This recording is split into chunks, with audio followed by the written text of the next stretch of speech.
هنتكلم النهاردة على سعد الدين إبراهيم وحقيقته كاملة بإذن الله، بدقة، بمستندات وبصور بفيديوهات بكل حاجة. الصور اللي هتيجي دلوقتي سعد الدين إبراهيم من أغسطس 2009 لمايو 2010 كانوا في مظاهرة، عاملين مظاهرة في أمريكا في واشنطن عند السفارة المصرية ضد الرئيس مبارك. كانوا بيعملوا أي مظاهرة علشان يسقطوا النظام بأي شكل. كان هو عمر عفيفي وبعض طبعا الخونة المجندين من فريدم هاوس.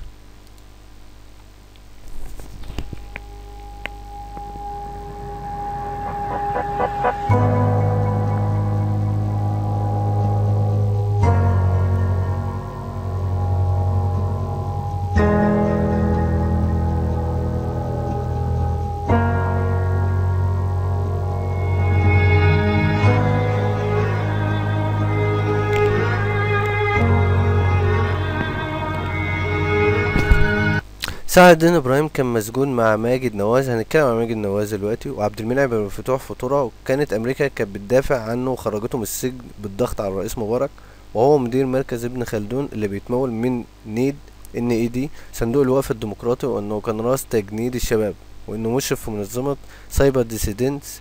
ولما المدونين والنشطاء عرفوا انه شغال فيها اتهموه بالعمالة للصهيونيين عشان مؤسسها واحد صهيوني. هو دافع عن المنظمة ودافع عن اسرائيل. هوريكم خطاب بتاعه بتاع الدفاع عن المنظمة.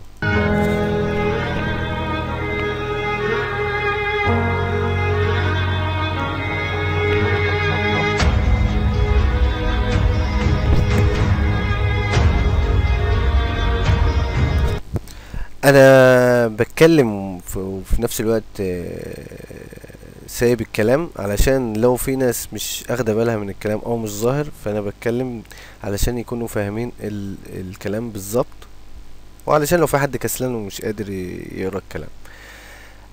ده الخطاب. لان بعض اعضاء الاسرائيليه، انا بمثابه عضو بمجلس الاستشاري لهذه سايبر ديسيدنتس، مجموعه صغيره من الناشطين في الشرق الاوسط، وهي جامعة يعزز حريه التعبير في الشرق الاوسط، وهو السبب الذي الناس من جميع الأديان المنظمة الرائعة، وأنا حزين بسبب الهجمات على ذلك. القوميات يجب أن تدعم إلى جانب لي على مجلس المستشارين والموظفين، هم من السنة والشيعة واليهود والإيرانيين والأردنيين والسوريين والإسرائيليين والسودانيين والكنديين اللي هي كندا والروس والأمريكيين. إذا أريد للسلام أن يأتي إلى منطقتنا المضطربة، وسوف يكون من خلال إدراج والتسامح والتفاهم، وليس بالاستبعاد بعض الناس، لأنهم من أجل الدعوة الحيثية من المعارضين الديمقراطيين سايبر ديسيدنتس يحدث في الانتماء إلى مجموعة عرقية أو دينية.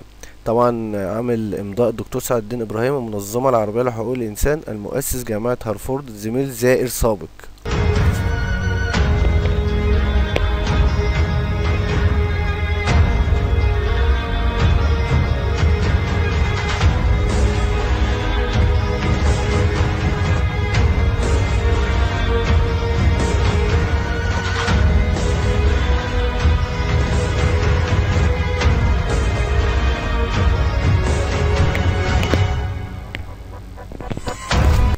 سعد الدين ابراهيم هو استاذ علم الاجتماع السياسي في الجامعه الامريكيه بالقاهره، ومدير مركز ابن خلدون للدراسات الانمائيه، وهو مؤسس من مؤسسين الحركه المصريه الحديثه للمجتمع المدني.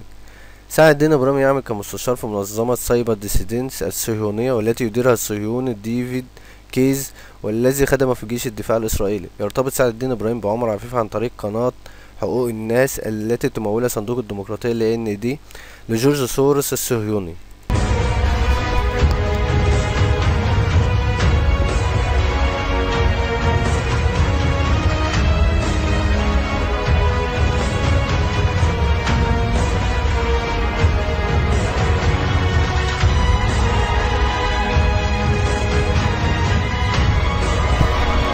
سعد الدين ابراهيم مع جورج بوش الابن. سعد الدين ابراهيم له نشاط قديم بالمخابرات الامريكيه، تم سجنه في سنه 2000 بتهمه التجسس وصلاح اسرائيل. اثناء تواجده في السجن التقى بعبد المنعم بن فتوح وماجد نواز وايمن نور ومحمد مديع، ومن هنا بدا التعاون لصاحبه الصهيوني جورج سوروس المعهد الديمقراطي اللي هو NED. هو مدير مركز ابن خلدون الذي يلتقي التمويل المباشر من مؤسسه NED، وهو ايضا مشرف ببرنامج سايبر ديسيدنتس لمؤسسه الصهيوني اليهودي ديفيد كيز. الصورة الجاية هتبقى بمعهد جورج دبليو بوش بين داليا زيادة وسعد الدين إبراهيم وجورج بوش.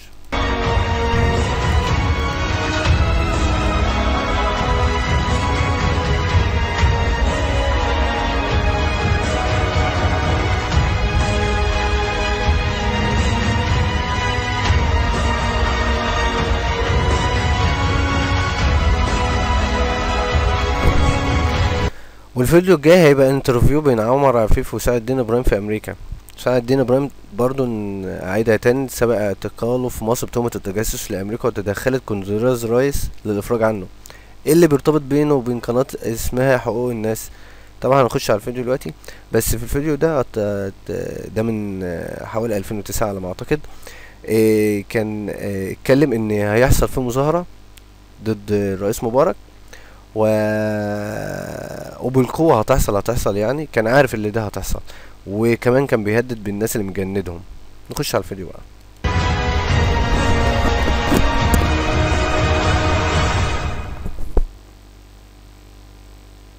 الصحف تتحدث على أن هناك بعض الكلام على رجوعك لمصر، هل ده صحيح؟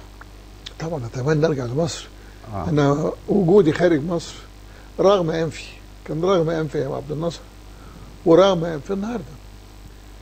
فالنهارده في ظل حكم الرئيس مبارك مرفوع علي قضايا كتير من أعضاء في الحزب الوطني. بعضهم اتحكم فيه بسنتين غيابي وبعضهم لسه قيد المحاكمة.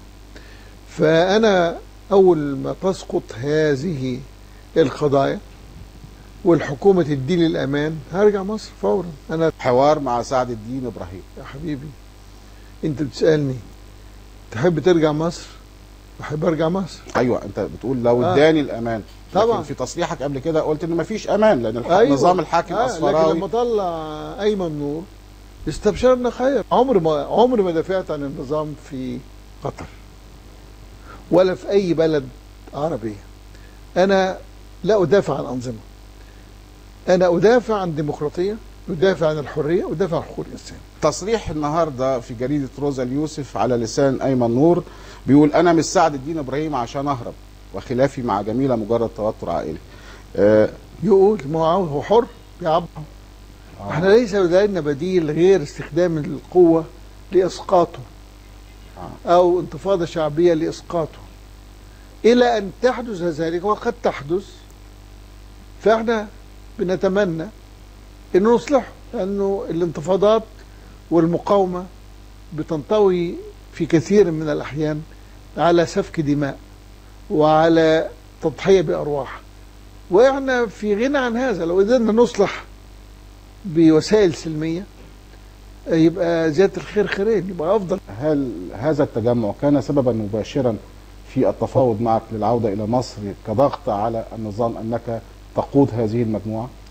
أولا أنا لا أقود هذه المجموعة، لكن أنا عضو فيها وعضو نشط فيها وأباركها وبعتبرها من المبادرات المهمة للمصريين في الخارج، واللي بتتكرر دلوقتي في انجلترا وفي كندا وفي غيرها من البلدان.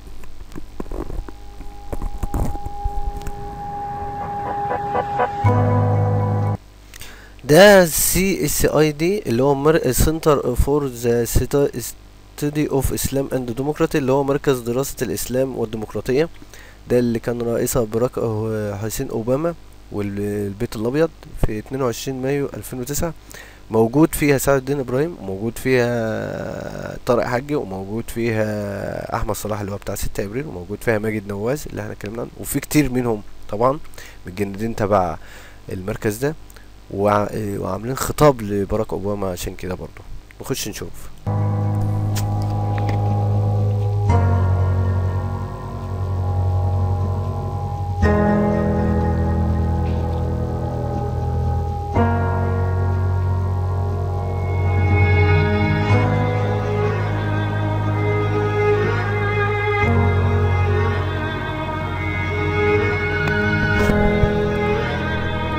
هنا سعد الدين ابراهيم مركز ابن خلدون، عشان بس نعرفكم الورق اللي هم موجودين ومشتركين مع اسمه ايه اوباما كمان.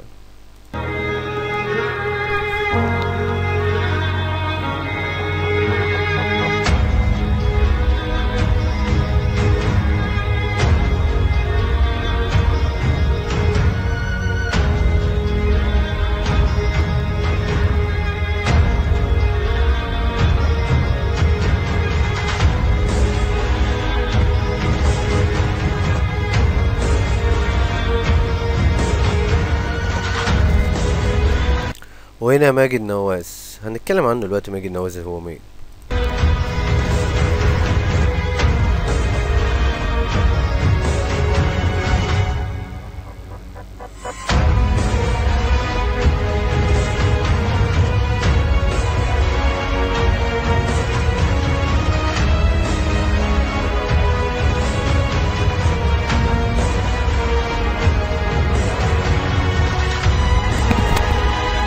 تم إرسال الخطاب باسم عدد كبير من الشخصيات والمنظمات البارزة في الوطن العربي، نذكر منها أحمد صلاح مؤسس 6 أبريل، وعمر عفيف، وطارق حاج، وسعد الدين إبراهيم، وماجد نواز، وغيرهم.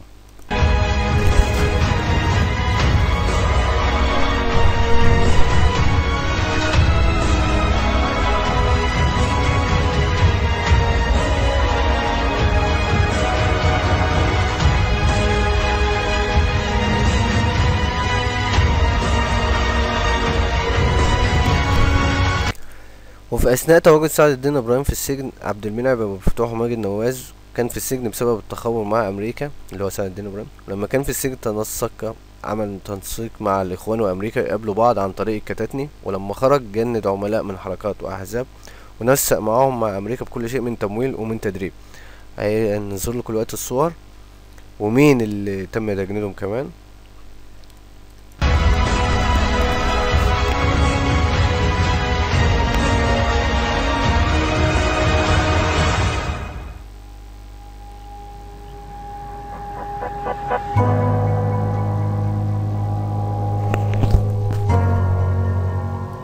هنا سعد الدين إبراهيم، إسراء عبد الفتاح، داليا زيادة، شريف منصور، باسم سمير.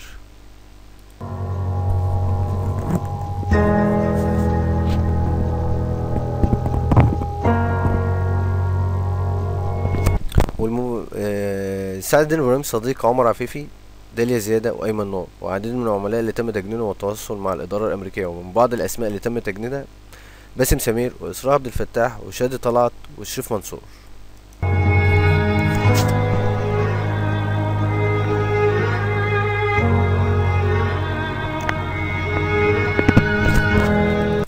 هنا سعد الدين إبراهيم مع الراجل ده ناسي اسمه، اللي هو مخابرات CIA، كان برضو في نفس المكتب ده عمر عفيف، بس احنا بنتكلم النهارده على سعد الدين إبراهيم، فجبت صورة سعد الدين إبراهيم.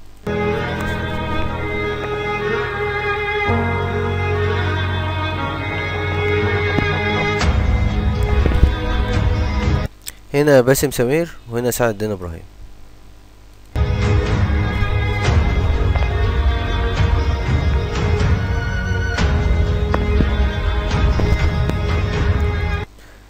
سعد الدين إبراهيم وشادي طلعت مع بعض في أمريكا، وشادي طلعت ده في حزب الغد على فكرة يعني، بس هو عايش في أمريكا وتابع منظمة فريدم هاوس ومعهد الديمقراطي اللي هو النيت.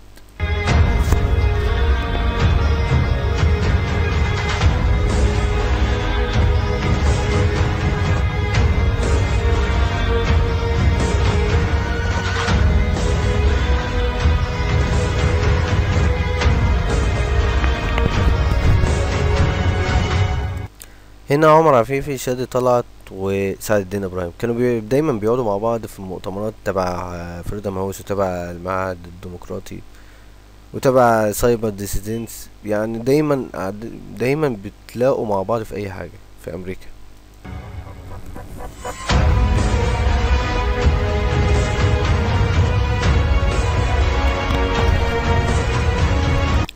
أيمن نور، سعد الدين إبراهيم، وشادي طلعت.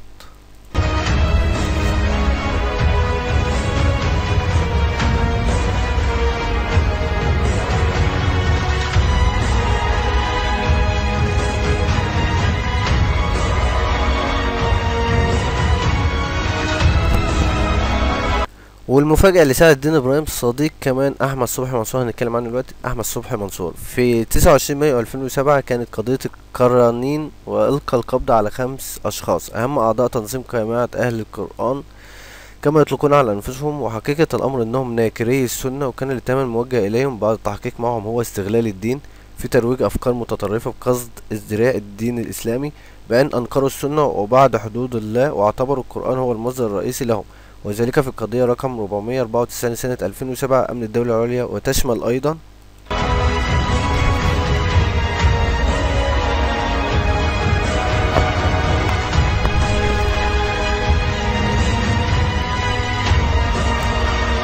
ده احمد صبحي منصور اللي هو ابن شريف منصور على فكرة.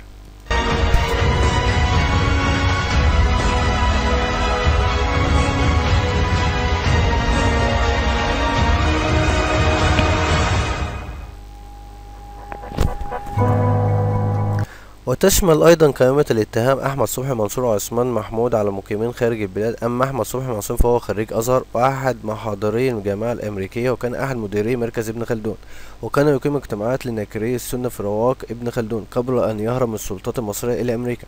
وقد ساعد ابنه شريف أحمد صبحي منصور المعروف بشريف منصور على تدريب الخونة الملقبين بالنشطاء في فريدم هاوس.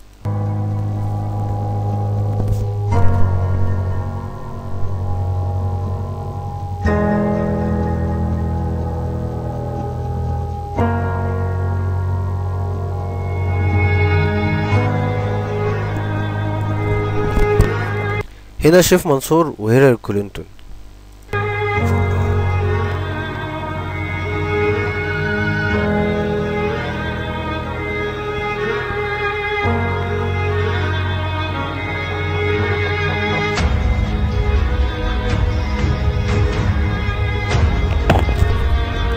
فهو مدير التدريب في مركز ابن خلدون قبل أن يكون المدير الإقليمي في فريدم هاوس في شمال أفريقيا والشرق الأوسط. فحقده على الوطن الذي ورثه من والده جعل يساهم في محاولة إسقاطه. أما ناكري السنة هؤلاء فمنذ الثمانينات ظهروا وكانوا يروجون لأفكارهم من خلال ستار زعيمهم، حيث كانوا تحت عباءة الأزهر، إلا أن كشف أمره وطرد من الأزهر عام 1987 وألقى القبض عليه وعلى جماعاته وبعد الإفراج عنه عمل بمركز ابن خلدون، واتخذ غطاء لمقابلة جماعاته وبدأ يحاضر في الجامعة الأمريكية. وعندما نمى علمه بأنه سيلقى القبض عليه بعد أن ألقى القبض على مجموعته وعلى سعد الدين إبراهيم.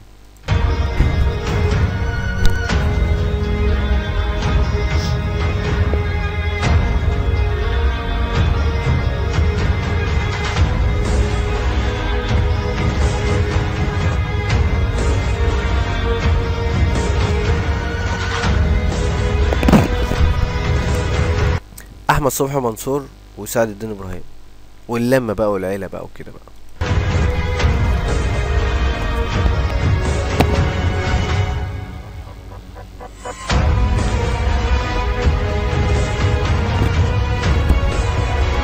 هرب الى امريكا وعمل في الوقفه الامريكيه للديمقراطيه اللي هي نيد، الذراع المدني للاستخبارات الامريكيه والبريطانيه والاستراليه. سعد الدين ابراهيم صديق ماجد نواز البريطاني من اصل باكستاني. هنتكلم عن ماجد نواز دلوقتي.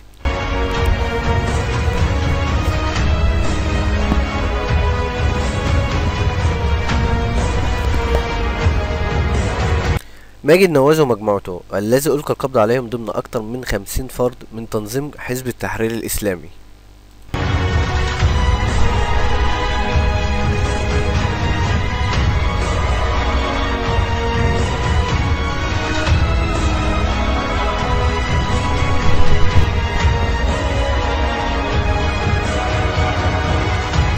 ده شعار حزب التحرير عام 2002 لقيامهم بالترويج لتنظيم من أجل إقامة دولة الخلافة من خلال ولاية مصر.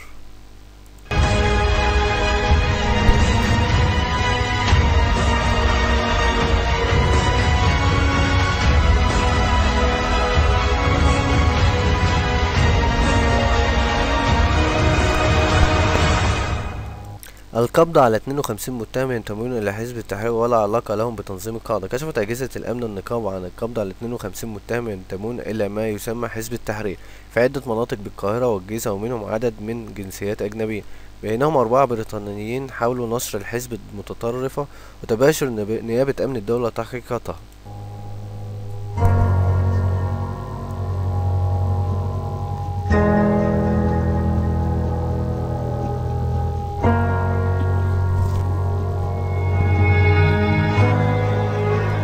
مع المتهمين المنتمين للحزب، وصرحت مصادر مسؤولة بأن لا توجد أي علاقة بين هؤلاء المنتمين الذين يبلغ عددهم 100 منهم وتنظيم القاعدة، وقد تم رصد علاقاتهم بمراكز الحزب في ألمانيا وبريطانيا والنمسا، إلى جانب تلقيهم دعما ماليا من الخارج خاصة من مقر قيادات الحزب في الخارج. وضبطت لديهم أعداد كبيرة من أجهزة الكمبيوتر، وأصل جهات التحقيق عملها لكشف أبعاد ذلك التحرك المتطرف.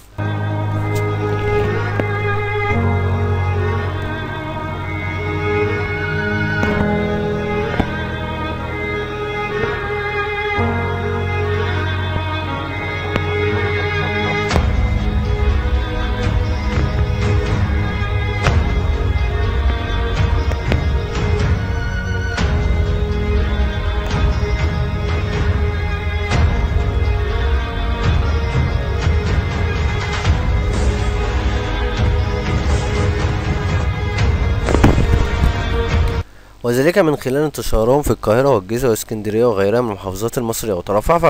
وترافع في هذه القضية والد علاء عبد الفتاح، ولم يكن لوحده، بل ترافع أيضا حازم صلاح أبو إسماعيل عنهم، ولقد كان نواز ورفاقه شركاء سجن الأيمن نور وسعد الدين إبراهيم ومحمد بديع.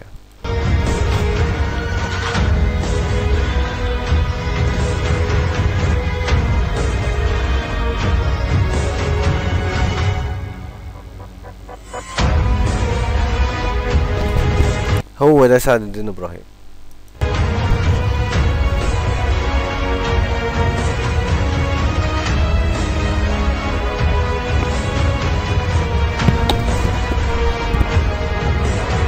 وعشان ما ننساش سعد الدين إبراهيم صديق كمان الوزير الجاسوس الإسرائيلي ناسان شارنسكي، وهو أحد أفراد مجلس منظمة منشق الإنترنت التي تضم مدونة الوطن العربي الملطخين بعار الخيانة. وصديق شارنسكي واحد ممن تبنت التظاهرات والمنظمات الإفراج عنه بعد اتهامه بالتجسس. وطبعا جميلة إسماعيل كانت زوجة أيمن نور أيام ما كان مسجون، وسافرت عشان تكلم أمريكا تطلع أيمن نور. كلهم واحد، الخيانة والعمالة والتخابر والتجسس واحد. رقم 2 هيكون الجاسوس الإسرائيلي ناسان.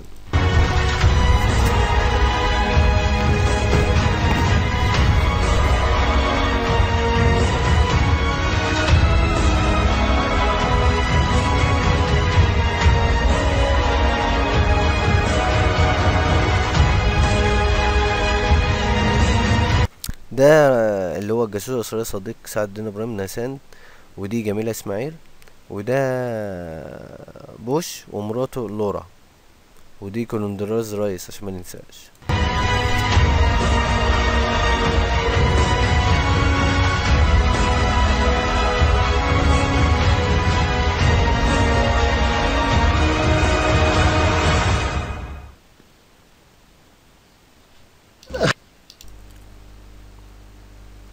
هوريكم بقى بعض الفيديوهات عشان يكون كده الحقيقة كاملة. هنا بيبين تعامله مع أمريكا في 25 يناير، وبعدين بوسيط بين حزب النور وأمريكا، ووسيط بين الإخوان وأمريكا، عشان بس تعرفوا مين هو سعد الدين إبراهيم. غير إنه كمان بيتعامل مع المخابرات الأمريكية CIA، وغير إن أصدقائه كلها من الموساد الإسرائيلي وبيتعامل معاهم كمان. نخش بقى على الفيديوهات. خدت معايا سؤال للأمريكان، إنه إمتى هتأيدوا انتفاضات الشعب المصري؟ قالوا والله لو شفنا انتفاضات زي اللي شفناها في سنة 2011 واستمرت هذه الانتفاضات، وعلى فكرة كان قالوا الكلام ده برضو زمان يعني، استمرت اسبوع متصل، اسبوع بهذا الحجم، فسنعيد النظر في كل سياستنا نحو الإدارة أو النظام الإخواني.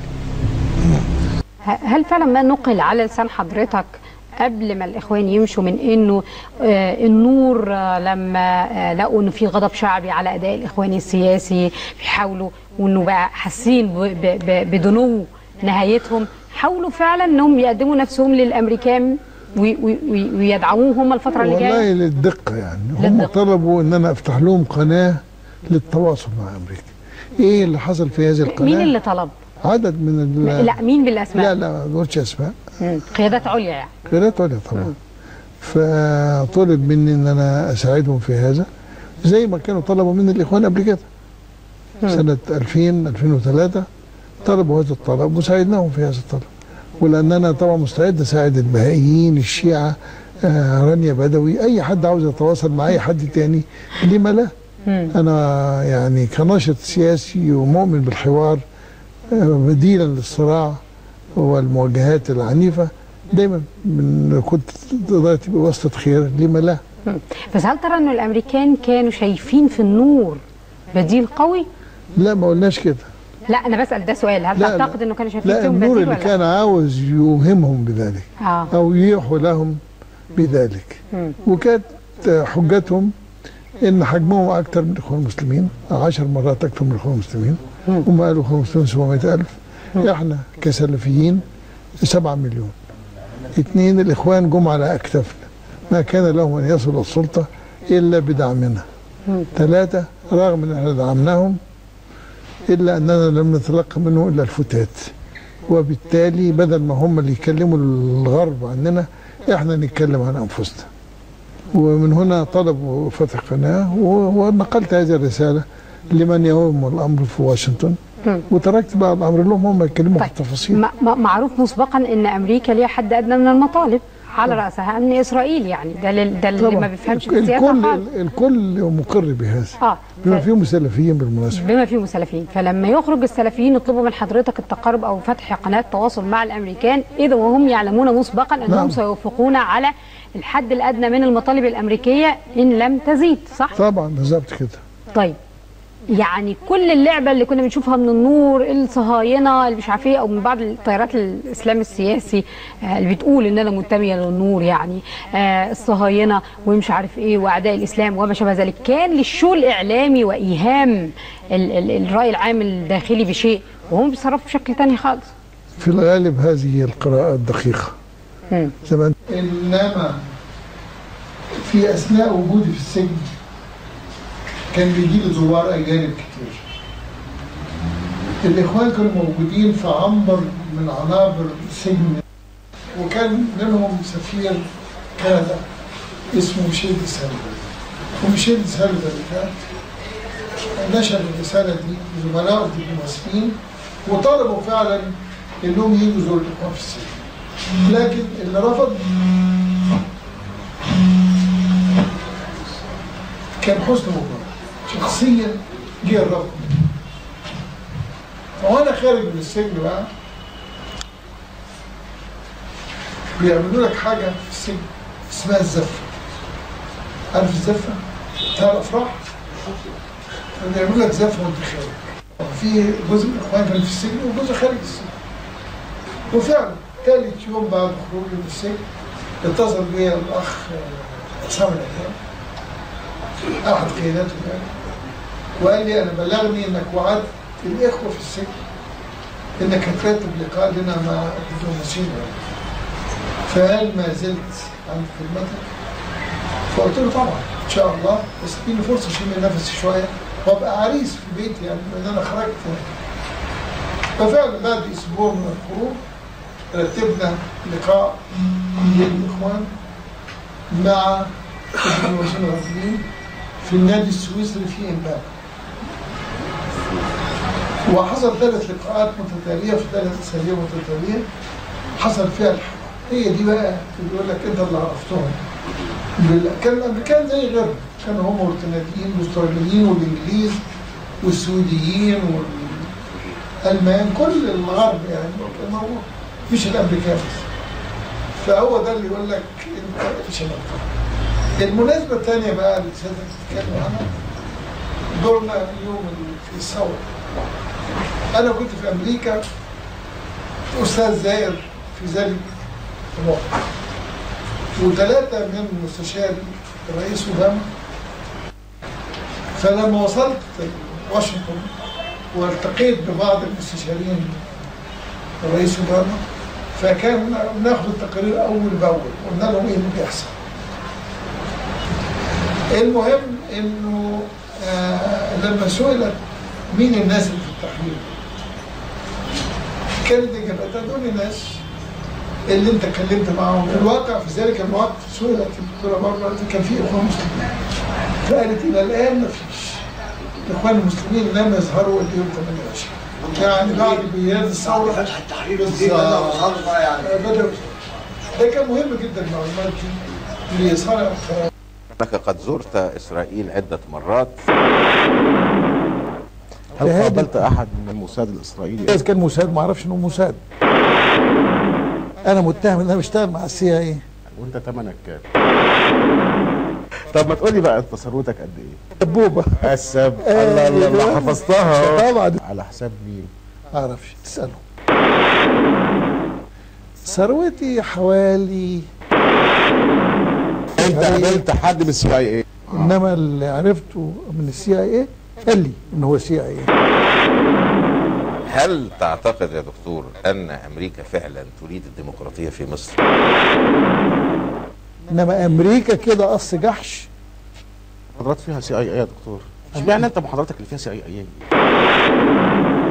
وانا اختار كلماتي بدقه واقولها لك للمره ال20 لانك انت دائما لا تسمع الا على سطر وتسيب سطر.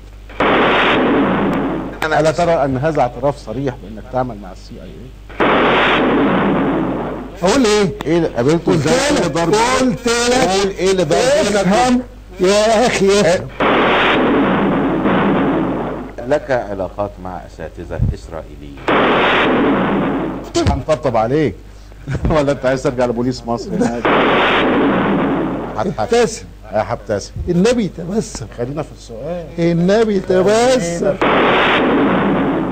هل اعتقد الحكومه الامريكيه الحاليه عايزه ديمقراطيه؟ لا اعتقد. يا ريت اكون قدرت اوصل لكم الحقيقه كامله بكل شيء بالتدقيق، ما كنتش نسيت اي حاجه، وقدرت افسر لكم الفيديو كامل. وانا يعني رسالتي لاي حد ان في خونة كتير، ومهم مش بالاسامي بقدر ما المهم اسلوب الخونة واهدافهم من هدم الدولة والدين والاخلاق والقيم والمؤسسات والجيش. انا كده يكون وصلت للاخر، واسف على الاطالة، بس عشان اقدر اوصل لكم حقيقة سعد الدين ابراهيم كاملة. ولو عجبك الفيديو يا ريت تعملوا لايك عشان يقدر يوصل لاكتر الناس، ونقدر نكمل معاكم الكشف الحقيقة. ويا ريت تشتركوا في القناة عشان يوصل لكم كل جديد. وتحياتي والسلام عليكم ورحمة الله وبركاته.